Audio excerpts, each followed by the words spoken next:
नमस्कार, आप देख रहे हैं हिंदी खबर। मैं हूं आपके साथ ऋतु भंडारी। देश की चर्चित और सबसे बड़ी रियल एस्टेट कंपनियों में शामिल भूटानी ग्रुप और डब्ल्यूटीसी बिल्डर इन दिनों काफी सुर्खियों में है। इस बड़े ग्रुप पर वित्तीय अनियमितताओं का आरोप लगा है, जिसके लिए ईडी ताबड़तोड़ छापेमार कार्रवाई को भी अंजाम दे रही है। इसके अलावा भी कई मामले ऐसे हैं जहां देश भर के कई शहरों में ग्रुप की तमाम ठिकानों पर ऑपरेशन हो रहे हैं। इसमें दिल्ली, लखनऊ, नोएडा, फरीदाबाद और गुरुग्राम समेत कई शहर शामिल हैं। सवाल तो ग्रुप के अधूरे प्रोजेक्ट को लेकर भी खड़े हो रहे हैं। एक तरफ इस बड़े ग्रुप पर सवाल खड़े हो रहे हैं, तो दूसरी तरफ ग्रेटर नोएडा में बनने वाली फिल्म सिटी का इसी ग्रुप को आधिकारिक कब्जा भी मिल गया। यानी कि बोनी कपूर और भूटानी ग्रुप मिलकर अब ग्रेटर नोएडा में फिल्म सिटी बनाएंगे। ये फिल्म सिटी का फर्स्ट फेज 230 एकड़ में बनेगा और लागत 1510 करोड़ की बताई जा रही है। ये अत्याधुनिक होने वाली है। लेकिन हमारा सवाल ये है कि जब पहले से ही अधूरे प्रोजेक्ट को लेकर भूटानी ग्रुप सवालों के घेरे में है, तो क्या फिल्म सिटी का ये सीएम योगी आदित्यनाथ का महत्वाकांक्षी प्रोजेक्ट ये ग्रुप पूरा कर पाएगा? क्या समय से ये प्रोजेक्ट डिलीवर हो पाएगा? एक तरफ ईडी का छापा पड़ रहा है, दूसरी तरफ इस ग्रुप को इतने बड़े ग्रुप का कब्जा कैसे मिल रहा है? क्या सीएम योगी आदित्यनाथ के अधिकारी सरकार को गुमराह कर रहे हैं? आज इसी पर चर्चा करेंगे, लेकिन उससे पहले भूटानी ग्रुप को जानिए। ये ग्रुप देश की बड़ी रियल एस्टेट कंपनियों में शामिल है। अलग अलग शहरों में भूटानी ग्रुप के कई प्रोजेक्ट्स हैं। 9 मिलियन स्क्वायर फीट से ज्यादा का कंस्ट्रक्शन कर चुका है ये ग्रुप, जहां आधुनिक कमर्शियल और रेजिडेंशियल प्रोजेक्ट्स पर भी काम कर रहा है ये ग्रुप। वहीं आपको बता दें कि कब्जा यहां पर मिल चुका है। सीएम योगी आदित्यनाथ ग्रेटर नोएडा में फिल्म सिटी बनाने की जो तैयारी है वो कर रहे हैं, और ऐसे में उसका पूरा जो यहां पर कार्यभार है वो सौंपा गया है भूटानी ग्रुप के कंधों पर। लेकिन सवाल यहां पर ये उठ जाता है कि जब भूटानी ग्रुप के कई ऐसे प्रोजेक्ट जो अभी तक अधर में लटके हुए हैं, यानी कि पेंडिंग है, लंबित है, उसके बावजूद भी कैसे ये प्रोजेक्ट उनको दे दिया गया? और अगर दे भी दिया तो आने वाले समय में सीएम योगी आदित्यनाथ का ये सबसे बड़ा सपना, महत्वाकांक्षी प्रोजेक्ट भूटानी ग्रुप पूरा कर पाएगा? क्योंकि ऐसे में आपको यह भी बता दें कि अब तक कई ऐसी चीजें सामने आ चुकी हैं जहां प्रोजेक्ट्स, न सिर्फ प्रोजेक्ट्स को लेकर बल्कि भूटानी ग्रुप पर भी ईडी की छापेमार कार्रवाई देखने को मिली है। पिछले कुछ समय से लगातार भूटानी ग्रुप की मुश्किलें भी बढ़ती हुई नजर आई। और इसमें दो खास मेहमान हमारे साथ जुड़े हुए हैं, जिनसे आप सभी का तारुफ करा दें। हमारे साथ जुड़े हुए हैं श्रद्धा सक्सेना जी, जो कि सुप्रीम कोर्ट की अधिवक्ता हैं। साथ ही हमारे साथ समाजवादी पार्टी के प्रवक्ता अली अब्बास काज़मी जी जुड़े हुए हैं। आप दोनों का बहुत स्वागत करती हूँ हिंदी खबर में। शुरुआत अली अब्बास काज़मी जी आप ही के साथ करना चाहूंगी। इस पूरे मामले को आप कैसे देख रहे हैं? क्योंकि सवाल निश्चित तौर पर कई उठ रहे हैं। अब सवाल ये उठने लगे, जब भूटानी ग्रुप के पहले से जो प्रोजेक्ट है वो लंबित है, पेंडिंग पड़े हुए हैं, तो आखिर योगी आदित्यनाथ ने अपना ये महत्वाकांक्षी प्रोजेक्ट उनके कंधों पर कैसे सौंप दिया?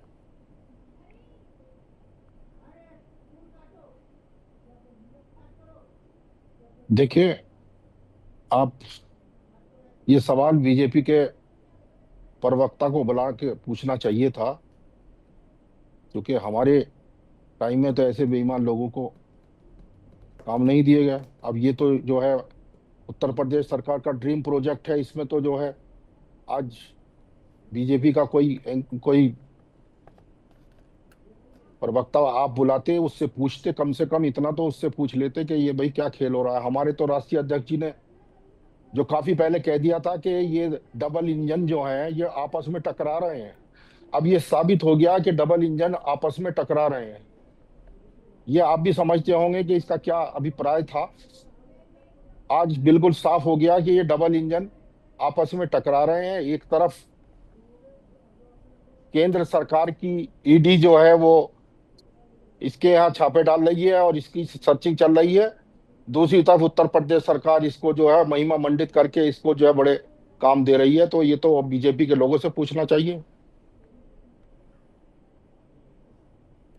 अब बिल्कुल देखिए, सवाल निश्चित तौर पर कई उठ रहे हैं। ऐसे में श्रद्धा सक्सेना जी आपका रुख करते हुए, चूंकि आप सुप्रीम कोर्ट की अधिवक्ता हैं मैम, और सवाल यहां पर उठ भी जाते हैं कि जिस तरह की तस्वीरें सामने आई, क्योंकि पिछले कुछ समय से हम लगातार देख रहे थे किस तरह से भूटानी ग्रुप के कई ठिकानों पर छापेमार कार्रवाई को ईडी की टीम लगातार अंजाम दे रही थी। लेकिन उसके बावजूद भी कई ऐसे प्रोजेक्ट जो लंबित पड़े हैं, लेकिन उसके बावजूद भी कई ऐसे प्रोजेक्ट जिनको वो हाथ में लेने की कोशिश कर रहे हैं। आप लोग कैसे देख रहे हैं?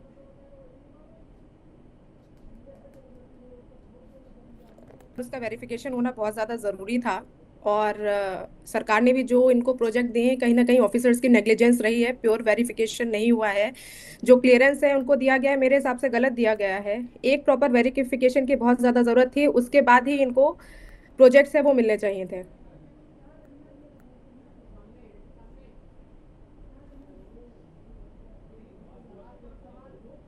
अब बिल्कुल देखिए, और ऐसे में मैम अब चूंकि इस तरह की अगर चीजें हो भी रही है तो इस तरह की चीजों को कैसे समझा जाए कि आने वाले समय में क्या होगा? आने वाले समय में ईडी ने इनसे जो भी बरामदगी हुई है इसका एक प्रॉपर एक मुकदमा चलेगा, जो कि प्रॉपर एक चलता है, और जिन लोगों का पैसा डूबा है उन लोगों को पैसा भी मिलेगा। आमतौर पे इन पे मल्टीपल एफआईआर हो चुकी है। कहीं ना कहीं जो लोग ऐसी प्रॉपर्टीज में इन्वेस्ट करते हैं उनको एक बार पहले बिल्डर का बैकग्राउंड जरूर पता कर लेना चाहिए कि इन पे कितने ज्यादा केसेस चल रहे हैं, प्रॉपर्टी है, प्रॉपर क्लियरेंस है या नहीं है। ये सारी चीजें बहुत ज्यादा इंपॉर्टेंट होती है। जिन लोगों का पैसा डूबा है वो रेरा में जा सकते हैं, इनके खिलाफ एफआईआर भी करे और रिकवरी सूट भी डाले ताकि उनकी रिकवरी हो सके। अब देखिए, और ऐसे में एक बार फिर से आलिया बाजरी आपका रुख करूंगी, क्योंकि आपकी तरफ से भी कई तरह के सवाल उठाए जा रहे हैं। समाजवादी पार्टी लगातार इस बात का जिक्र कर रही है कि अगर ऐसी चीजें हो भी रही है तो उसके बावजूद भी क्यों इस तरह के प्रोजेक्ट दे दिए जाते हैं।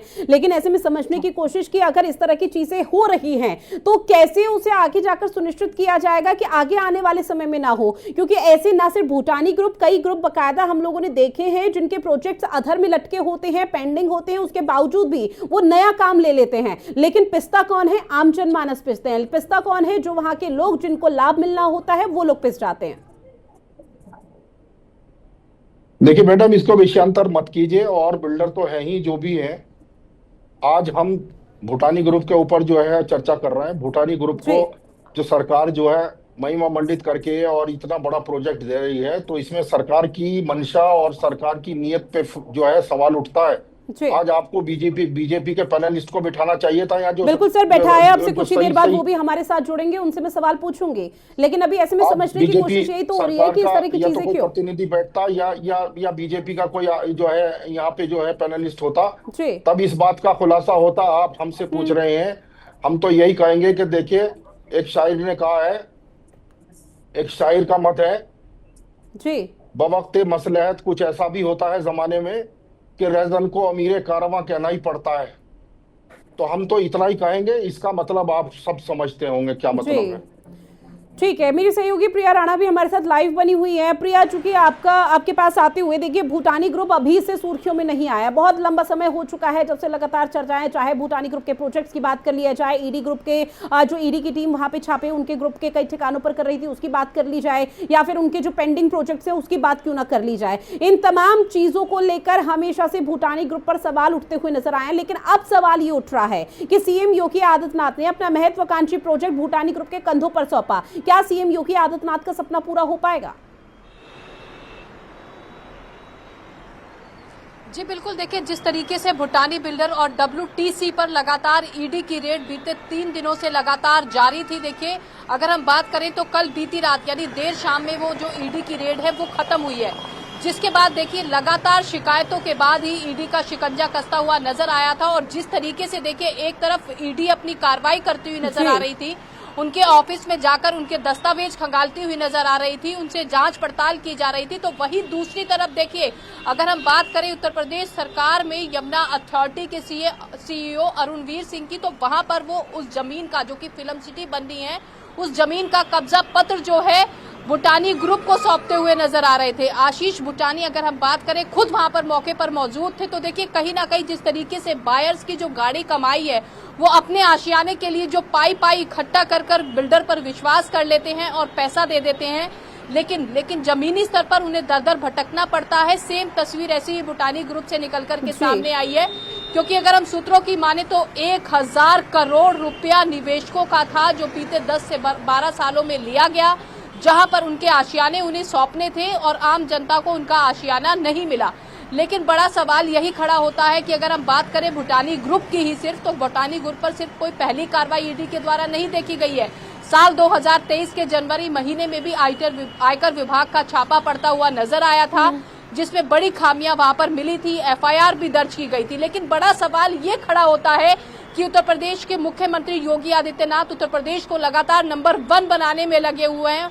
और अगर हम बात करें नोएडा में फिल्म सिटी बनना महत्वाकांक्षी योजनाओं में मुख्यमंत्री की आता है, तो जो बिल्डर बायर्स की चीजों पर खरा नहीं उतर पा रहा, तो सरकार के द्वारा जो उसे टेंडर दिए जा रहे हैं कि फिल्म सिटी बनकर तैयार होगी, क्या वो उस पर खरा उतर पाएगा? क्योंकि जिस तरीके से देखिए कब्जा लेटर वहां पर सौंपा गया है, खुद तस्वीरों में हमने देखा, एक तरफ ईडी का शिकंजा, दूसरी तरफ फिल्म सिटी बनाने का जमीन का कब्जा पत्र सौंपा जा रहा है। तो इससे आप अंदाजा लगा सकती हैं क्या अथॉरिटी में बैठे अधिकारी सरकार को गुमराह करने का काम कर रहे हैं या फिर जमीनी स्तर की चीजें बिल्कुल प्रिया, देखिए इस वक्त तो ईडी की छापेमार कार्रवाई हो रही है, लेकिन इससे पहले आईटी की रेड भी यहाँ पर पड़ चुकी है भूटानी ग्रुप के कई ठिकानों पर, और उसी को लेकर तमाम पैनलिस्ट भी हमारे साथ जुड़े हुए हैं जिनसे हम चर्चा कर रहे हैं। एक बार फिर से मैं आपके पास आऊंगी श्रद्धा सक्सेना जी, क्योंकि देखिए अब ऐसे में ये भी समझने की कोशिश, क्योंकि अमूमन तौर पर ये मैम देखने को मिलता है कि अगर कोई भी प्रोजेक्ट यहाँ पर लंबित है, पेंडिंग पड़ा हुआ है और किसी ग्रुप को के कंधों पर वो बड़ी जिम्मेदारी है और वो अगर वाकई में दागदार है तो उसको कॉन्ट्रैक्ट क्यों दिया जा रहा है, इस तरह की चीज। लेकिन कानूनी प्रक्रिया के तहत इसे समझने की कोशिश होगी। क्या ऐसा मुमकिन है कि अगर कोई दागदार है तो उसे तब भी प्रोजेक्ट दिया जा सकता है? देखिए, अगर वो अपने आप को अगर जस्टिफाई कर पाता है कि उसको ये प्रोजेक्ट क्यों दिया जा रहा है, और अगर जितनी भी कंप्लाइंसेस है, क्लैरिफिकेशंस है, क्लियरेंसेस है, अगर वो सबको क्लियर अगर कर पाता है तो उसको प्रोजेक्ट दिया जा सकता है, जो उस प्रेजेंट टाइम की रिक्वायरमेंट है, अगर वो उसको फुलफिल कर रहा है तो। बट अगेन मैं इसी बात पे आऊंगी कि जितनी भी सारी अथॉरिटीज है, ये उनकी रिस्पॉन्सिबिलिटी है कि उसका वो एक बार बैकग्राउंड वेरिफिकेशन जरूर करे कि इसको प्रोजेक्ट देना चाहिए या नहीं देना चाहिए, या पास में भी उसने ये डिफॉल्ट किया हुआ है। अगर ऐसा भी कोई डिफॉल्ट किसी भी बिल्डर के साथ, अगर बिल्डर ने किसी के साथ भी किया हुआ है या उस पे ऑलरेडी एफआईआर दर्ज है, ऑलरेडी उसने पास में फ्रॉड किए हुए हैं, तो कहीं ना कहीं बहुत सोच समझ के ऐसे बिल्डर्स को प्रोजेक्ट देने चाहिए, क्योंकि आने वाले टाइम में भी उनकी गतिविधियां सेम ही रहती है। लेकिन मैम भूटानी ग्रुप के बारे में तो सभी को मालूम है, क्योंकि अथॉरिटी को तो ये पहले ही सोच लेना चाहिए, मंथन करना चाहिए था, क्योंकि भूटानी ग्रुप कोई छोटा या बड़ा ग्रुप नहीं, ये बहुत बड़ा ग्रुप है, ये नामचीन ग्रुप है। और अब ऐसे में इस तरह की चीजें अगर भूटानी ग्रुप से निकलकर सामने आएगी तो निस्संदेह सवाल उठेंगे। फिर जो भी ऑफिसर्स इसके क्लियरेंसेस में इन्वॉल्व थे, डेफिनेटली उनसे भी पूछताछ जरूर होनी चाहिए कि किन पैरामीटर्स को देखते हुए उन्होंने इस ग्रुप को क्लियरेंस दिया है, जो भी प्रोजेक्ट इनको असाइन हुए हैं। ठीक है, एक बार फिर से अली अब्बास जी आपके पास आते हुए सर, कि एक तरफ तो निश्चित तौर पर मंशा पर भी आप लोग सवाल उठा ही रहे हैं कि मंशा सही नहीं है और इसी की वजह से ऐसा हो रहा है, लेकिन अब ऐसे में समझने की कोशिश ये भी रहेगी और जानने की भी कि अब इस तरह के प्रोजेक्ट अगर पेंडिंग हो जाते हैं तो इसका सबसे बड़ा नुकसान किसे होता है। अब चूंकि आपकी तरफ से जिक्र किया जाएगा, बीजेपी के प्रवक्ता को भी बैठाना चाहिए, बीजेपी के पैनलिस्ट से भी लगातार संपर्क साध रहे हैं, उनको भी यहाँ पर कनेक्ट करेंगे, लेकिन अभी समाजवादी पार्टी का क्या समझना है इस पूरे मामले पर? नहीं, समाजवादी पार्टी इसमें क्या समझेगी, ये अधिकारियों ने जो है, इसमें इनका मिली भगत है अधिकारियों की। क्यों इन्होंने इतना इनको जो है, सरकार को जो है, क्यों माननीय मुख्यमंत्री जी को इन्होंने जो है इस तरह से जो है अंधेरे में रख के और अपने चहेते बिल्डर को जो है, जो इस तरह का जो है लोगों के पैसे खाए बैठा है, ऑलरेडी उसका प्रोफाइल जो है बहुत ही जो है ब्लैक लिस्टेड होना चाहिए था जो आदमी, आज उसे जो है और उसको नवाजा जा रहा है। तो इसमें कहीं ना कहीं जो है बहुत बड़ी जांच की जो है आवश्यकता है, और इसमें तुरंत ही जो है सीबीआई को जो है जांच देनी चाहिए कि किन अधिकारियों ने इस तरह से जो है इस नामचीन बिल्डर, जो नामचीन ही कहेंगे क्योंकि ये तो पूरे हिंदुस्तान में इसके होर्डिंग लगे देखे हमने इस आदमी के, लेकिन प्रोजेक्ट के मामले में जहां तक इसकी अपनी वो साख है, वो साख तो अब पता लग ही रहा है कि ये लोगों के पहले से ही जो है पैसे खाए बैठा है, और इसका आज तक कोई प्रोजेक्ट, मुझे नहीं लगता इसने कभी आज तक जो है कोई प्रोजेक्ट हैंडओवर किया हो बायर्स के लिए। ठीक है, प्रिया एक बार फिर से आपके पास आते हैं, गंभीर जांच का विषय है ये, बिल्कुल जांच का विषय है प्रिया। चूंकि देखिए समाजवादी पार्टी का सीधे तौर पर कहना है कि इस तरह की चीजें नहीं होनी चाहिए और ये जांच का विषय है, ऐसे में सवाल अब ये भी उठाए जा रहे हैं कि जिस समय छापेमारी हो रही है उसी समय पर आखिर डील क्यों साइन करवा दी गई राज्य सरकार की तरफ से या योगी आदित्यनाथ के इस महत्वाकांक्षी प्रोजेक्ट को लेकर। अब सवाल जो उठ रहे हैं प्रिया, उसके बारे में धरातल पर अगर जानने की कोशिश करें तो धरातल पर क्या चीजें हैं, क्योंकि अभी न सिर्फ प्रोजेक्ट को लेकर बल्कि पूरे ग्रुप पर सवाल उठ रहे हैं। जी बिल्कुल, देखिए सही कहा आपने, क्योंकि अगर हम बात करें धरातल की तो धरातल पर सभी जनता, जो बायर्स अपनी गाड़ी कमाई उन्होंने अपने आशियाने के लिए दी थी और लगातार वो शिकायत कर रहे थे, क्योंकि अगर हम बात करें ईडी का शिकंजा जब कसता हुआ नजर आया तो उसमें ये भी तस्वीर सामने आई कि भूटानी ग्रुप डब्ल्यूटीसी को टेक ओवर कर रहा था। अगर वो टेक ओवर कर रहा था तो उसकी डील कितने में हुई, उसके डॉक्यूमेंट्स कहाँ हैं, इन सब चीजों पर देखिए लगातार ईडी की जांच चलती हुई नजर आई। देखिए बीते 4 दिनों से लगातार जो है ईडी की रेड चल रही थी, तो तो लगातार बायर्स की शिकायतों का दौर जारी था। लेकिन जिस तरीके से देखिए भूटानी ग्रुप की पूरे एनसीआर में बड़ी बड़ी होर्डिंग लगी हुई हैं और इस तरीके के आरोप लगना तो कहीं ना कहीं बिल्डर पर सवालिया निशान तो जरूर खड़ा कर ही रहा है। लेकिन अगर हम बात करें जिस तरीके से राज्य सरकार जो महत्वाकांक्षी योजना है मुख्यमंत्री योगी आदित्यनाथ की कि नोएडा में फिल्म सिटी बनकर तैयार होगी, जिसका शिलान्यास वो खुद मुख्यमंत्री करते हुए नजर आएंगे, लेकिन जो कब्जा पत्र सौंपा जाता है, एक तरफ ईडी का शिकंजा ऑफिस में चल रहा है भूटानी ग्रुप के और दूसरी तरफ खुद अथॉरिटी में मौजूद होकर खुद यमुना अथॉरिटी के सीईओ अरुणवीर सिंह, खुद बोनी कपूर की बात करें, आशीष भूटानी की बात करें, अरुणवीर सिंह की बात करें तो वहां पर उन्हें कब्जा लेटर सौंपते हुए नजर आते हैं नोएडा की फिल्म सिटी का। और चेहरे पर आप देख सकती हैं कोई शिकन नजर नहीं आ रही है, क्योंकि देखिए पैसा तो पूरा मार चुका है, आरोप लग रहे हैं, लेकिन बावजूद उसके कोई डर कोई भय प्रशासन का नजर नहीं आ रहा था आशीष भूटानी पर। आप जिस तरीके से तस्वीरें देखेंगे, वहीं देखिए इस वक्त मेरी जो मौजूदगी है वो नोएडा सेक्टर 32 के पास ही है, जहां पर आप पीछे की तस्वीरों में देखेंगे, क्योंकि जो ईडी का शिकंजा कसा था वहां पर साफ तौर पर कहा जा रहा था कि डब्ल्यूटीसी को टेक ओवर करने की तैयारी में भूटानी ग्रुप था। और देखिए जो आप मॉल की तस्वीरें देख रहे हैं, यहां पर भी ये मॉल को टेक ओवर जो है भूटानी ग्रुप के द्वारा किया जा चुका है। आप देख सकती हैं पहले वेव सिटी सेंटर के नाम से ये मॉल हुआ करता था और अब भूटानी सिटी सेंटर 32 जगह जगह पर आपको इसी तरीके की होर्डिंग नजर आएगी, चाहे आप उसकी मेन होर्डिंग देखें या फिर दूसरी तरफ भी आपकी तस्वीर जाएगी तो भूटानी सिटी सेंटर 32। तो यहाँ पर भी देखिए टेक ओवर कर लिया। अगर टेक ओवर किया जा रहा था तो इसके अहम दस्तावेज कहाँ थे, इस सब की जानकारी जो है ईडी के द्वारा जुटाई जा रही है। साथ ही 1000 करोड़ रुपया जो निवेशकों का था वो किसके खातों में गया, बायर्स को उनके आशियाने क्यों नहीं दिए गए, उस पर पूरी जांच पड़ताल यहां पर चलती हुई नजर आ रही है। वहीं अगर हम बात करें तो देखिए इससे पहले भी कई एफआईआर जो है भूटानी ग्रुप डब्ल्यूटीसी पर हो चुकी है, लेकिन सरकार की आंखें अभी बंद नजर आ रही है, क्योंकि वो बायर्स हैं जो अपनी पाई की कमाई इकट्ठी करते हैं अपने आशियाने को पाने के लिए, लेकिन कई साल बीत जाते हैं उनके आशियाने के लिए, लेकिन उन्हें आशियाना नहीं मिल पाता, रकम चली जाती है। भूटानी ही नहीं, एनसीआर में इस तरीके के और भी बड़े बिल्डर हैं जहां पर बिना ओसीसीसी के लोग अपने आशियानों में रहने को मजबूर हैं, क्योंकि प्राधिकरण का बकाया चलता रहता है। ओसीसीसी जो है बिल्डर को मिलती नहीं, लेकिन आम जनता पिसती हुई नजर आती है, क्योंकि अपनी रकम दे देती है, लोन ले लेते हैं, लोन का कर्जा चलता है, इंटरेस्ट लगता है, जहां पर जनता पिसती हुई नजर आती है। तो तस्वीर इस तरीके की सामने आती है, लेकिन साफ तौर पर सरकार को ये जांच करनी चाहिए कि अगर भूटानी ग्रुप की मंशा क्या है, किस तरह से वो चीजें धरातल पर कर रहा है, उसको लेकर सवाल उठ रहे हैं। ऐसे में कांग्रेस के प्रवक्ता प्रशांत रायकवार जी भी हमारे साथ जुड़ चुके हैं। प्रशांत जी, बहुत स्वागत करती हूँ हिंदी खबर में आपका। और पहला रिएक्शन इसी पर कि भूटानी ग्रुप जिस तरह से प्रोजेक्ट पर प्रोजेक्ट ले रहा है, अब उसको लेकर सवाल उठ रहे हैं, क्योंकि कई ऐसे प्रोजेक्ट्स हैं, कई ऐसी चीजें हैं जो अभी पेंडिंग पड़ी हुई हैं, उसका काम पूरा नहीं हुआ और लोगों के पैसे हड़प कर भूटानी ग्रुप बैठ चुका है। लेकिन अब ग्रेटर नोएडा में फिल्म सिटी बननी है, उसका पैसा भी ले लिया, वो प्रोजेक्ट भी अपने कंधों पर लिया है। कांग्रेस कैसे देख रही है?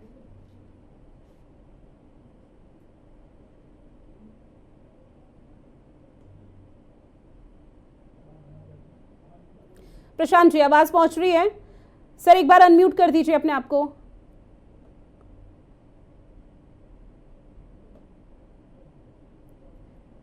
ठीक है, लौटूंगी मैं आपके पास। ऐसे में श्रद्धा सक्सेना जी, एक बार फिर से आपका रुख करते हुए, अब मैम चूंकि देखिए मेरी सहयोगी ग्राउंड जीरो पर मौजूद है, ग्राउंड जीरो से वो लगातार वो तस्वीरें दिखा रही है जो कल तक वेव यहाँ पर वेव नोएडा सिटी सेंटर करके यहाँ पर हुआ करता था मॉल, वो अब भूटानी ग्रुप ने टेक ओवर कर लिया। ना सिर्फ ये तो सिर्फ एक छोटा सा उदाहरण है, ऐसे कई ऐसे बड़े एग्जाम्पल है जो भूटानी ग्रुप ने टेक ओवर कर लिया है, लोगों के आशियानों को हड़पने का काम किया जा रहा है। लेकिन अंत में सवाल यही हो जाता है कि भूटानी ग्रुप को आखिरी अधिकार दिया किसने कि वो लोगों के सपनों के साथ इस तरह का बड़ा खिलवाड़ कर सके?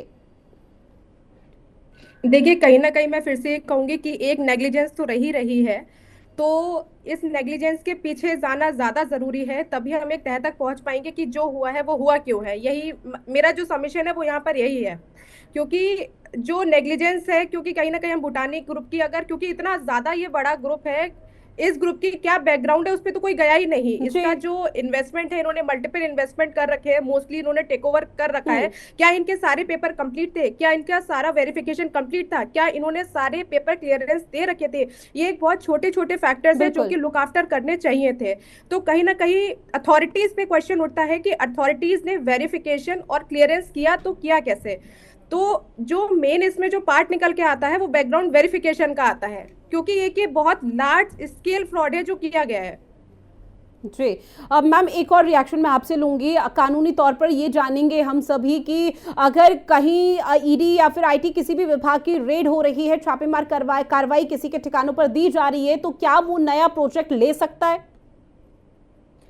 जी देखिए, जब तक इन्वेस्टिगेशन लंबित है, इस पे कोई ऐसा सेटल्ड लॉ नहीं है कि वो नया प्रोजेक्ट ले सकता है या नहीं ले सकता है। आइडियली उसको नए प्रोजेक्ट नहीं मिलते हैं, पर ऐसा कोई लॉ नहीं है कि उसको आगे फर्दर कोई प्रोजेक्ट नहीं मिलेगा। अगर इसमें कोर्ट ने ऐसा कोई इंटरिम ऑर्डर दे दिया है जिसमें कोर्ट ने सर्टेन ग्रुप को बैन कर दिया है कि फर्दर ये कोई बिजनेस नहीं कर सकता, अनटिल एंड अनलेस अगर कोर्ट का ऑर्डर नहीं है तब तक वो बिजनेस कर सकता है। ठीक है, एक बार फिर से प्रशांत जी आपका रुख करते हुए सर, कि भूटानी ग्रुप को लेकर कई सवाल उठ रहे हैं। जो प्रोजेक्ट पहले इसे पेंडिंग है उन प्रोजेक्ट पर तो काम किया नहीं जा रहा, उसका पैसा भूटानी ग्रुप ने ले लिया, लेकिन अब नए पे नए जो प्रोजेक्ट है वो अपने कंधों पर ले रहे हैं, उसकी जिम्मेदारी का ये जिक्र कर रहे हैं कि वो जल्द ही पूरे कर दिए जाएंगे। भूटानी ग्रुप के पर भरोसे को लेकर आपका पहला रिएक्शन?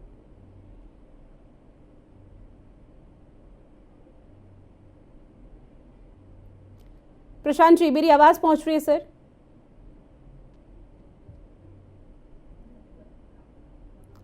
चलिए, उन तक आवाज नहीं पहुंच पा रही, एक बार फिर से साधेंगे। ऐसे में अलिया बाजरी, एक बार फिर से सर आपके पास आते हुए, अब ऐसे में भले ही आप लोग सरकार की मंशा पर सवाल उठा रहे हो, लेकिन इसके इतर ये भी समझेंगे कि क्या ऐसा हो सकता है या ऐसी पॉसिबिलिटीज हैं कि अगर योगी सरकार की तरफ से इस प्रोजेक्ट्स को भले ही भूटानी ग्रुप के हाथों में दे दिया हो, लेकिन कुछ अधिकारी हैं निचले स्तर पर जो कि बहुत बड़े अधिकारी हैं, लेकिन वो निचले स्तर पर किसी तरह से योगी सरकार को गुमराह करने की कोशिश कर रहे हो?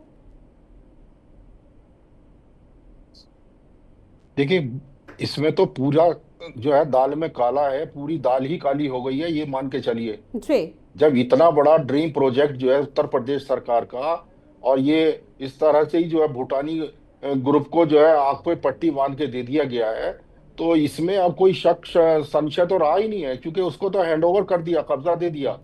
तो अब तो भूटानी ही भूटानी है, जो जहाँ चाहेंगे वहाँ। ये तो दूसरे अंबानी और अडानी पैदा हो गए उत्तर प्रदेश की जो वो है। अब तो इनका अपना एक छत्र राज बनेगा, और इनके बारे में जो भी इनका परी हिस्ट्री है, कोई इनके बारे में कोई इनका जो प्रोजेक्ट है किसी ने देखा ही नहीं। तो इसका मतलब क्या है? इसका मतलब तो कि आंख बंद करके इसको भूटानी को नवाजा जा रहा है।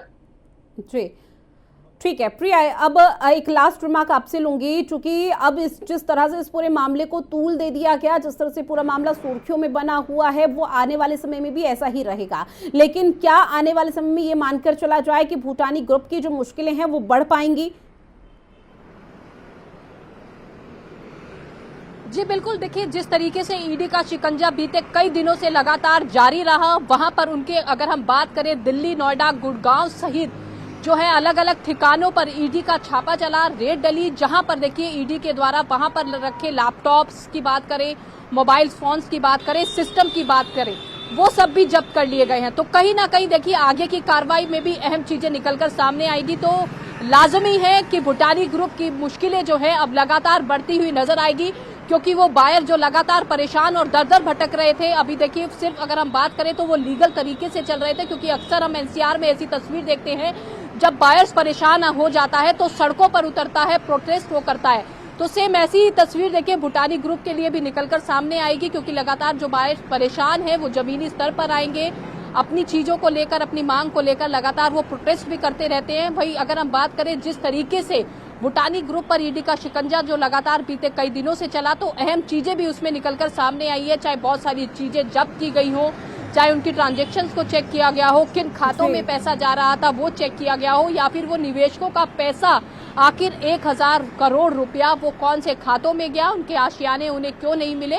इसके द्वारा दे दी कि ईडी की भी जानकारी जरूर निकलकर सामने आएगी कि और क्या कुछ चीजें वहां से बरामदी की गई है, क्योंकि भूटानी ग्रुप और WTC पर बीते 4 दिनों से लगातार रेड की कार्रवाई यहां पर चलती हुई नजर आई थी। अहम जानकारी के अनुसार वहां से बहुत सारी ट्रांजैक्शन, दस्तावेज, इलेक्ट्रॉनिक गैजेट्स वहां से बरामद हुए हैं भूटानी ग्रुप की। ऐसे में एक बार फिर से प्रशांत जी के पास जाते हुए, प्रशांत जी आवाज पहुंच रही है सर आप तक? जी आवाज आ रही है। जी सर, ओपनिंग रिमार्क भूटानी ग्रुप को ही लेकर, जिस तरह से भूटानी ग्रुप का काला कारनामा और काला चिट्ठा सामने आया, उसको लेकर कांग्रेस पार्टी का क्या सोचना? रितु जी, अभी महाकुंभ नामक एक बहुत ही महान पर्व पूरा हुआ है, उसमें भी अभी बहुत सारे घोटाले निकल के आएंगे। पर ये जो प्राइमा फेसी जो इंफॉर्मेशन आ रही है वो ये आ रही है कि भूटानी ग्रुप नोएडा से लेकर के, लखनऊ से लेकर के उत्तर प्रदेश की अनेक जगहों पर एक बहुत ही बड़ी रियल एस्टेट कंपनी है। अब आप जब रियल एस्टेट की बात करते हैं तो रियल एस्टेट में जो सबसे बड़ा प्लेयर है इस समय वो अडानी जी है। तो कल ही उत्तर प्रदेश सरकार ने Yamuna expressway industrial development authority पे इंटरनेशनल फिल्म सिटी के लिए जमीन अलॉट की। बोनी कपूर जी आए, भूटानी ग्रुप जी की तरफ से उनके सीईओ आए, प्रेस कॉन्फ्रेंस हुई, उसको सबने कवर किया। आपकी हिंदी खबर ने भी कल कवर किया था उसको, और वो सारा पूरा प्रोग्राम हुआ। और उसके बाद आप देखते हैं कि आज छापे हो रहे हैं, तो इससे क्या इन्फ्लुएंस निकाला जाए? इससे इन्फ्लुएंस ये निकाला जाएगा कि कल छापे होंगे, उसके बाद बेनामी प्रॉपर्टीज, फिर उसके बाद कॉन्ट्रैक्ट, उनको सबको दिखा करके उसके बाद इनकी जो भी इनके रियल एस्टेट के अंडर कंस्ट्रक्शन प्रोजेक्ट्स हैं और जो भी कंप्लीटेड प्रोजेक्ट्स हैं उनके ऊपर क्वेश्चन मार्क लगा के उनको स्टेट गवर्नमेंट अटैच कर लेगी। अटैच करने के बाद जो छोटे मियाँ हैं वो बड़े मियाँ के कहने पे अडानी जी को वो एनसीएलटी के अंदर केस चला जाएगा। एनसीएलटी भूटानी ग्रुप को जो है एक्वायर कर लेगी और भूटानी ग्रुप की सारी प्रॉपर्टीज अडानी जी के पास चली जाएंगी। और फिर वो इंटरनेशनल फिल्म सिटी जो यमुना एक्सप्रेसवे पे बन रही है वो उसके आगे अडानी जी का एम्ब्लेम लग जाएगा, जैसे लखनऊ एयरपोर्ट पे लगा हुआ है, जैसे देश की हर जगह लगा है, जैसे बंबई में धारावी पे लगा हुआ है। ये वही कहानी रिपीट हो रही है और कोई कहानी नहीं। थैंक यू रितु जी। लेकिन सर, जिस तरह से चीजें अभी तक देखने को मिली है, कहीं से ये तो नहीं कहा जा सकता है ना कि अधिकारी ही कहीं पलीता लगा रहे हो, अधिकारी यहाँ पर सरकार को गुमराह करने की कोशिश कर रहे हो। और इसमें सवाल ये भी उठ जाता है कि जब ईडी की छापेमार कार्रवाई चल रही है तो उसके बावजूद भी भूटानी ग्रुप को आखिर प्रोजेक्ट कैसे दे दिया?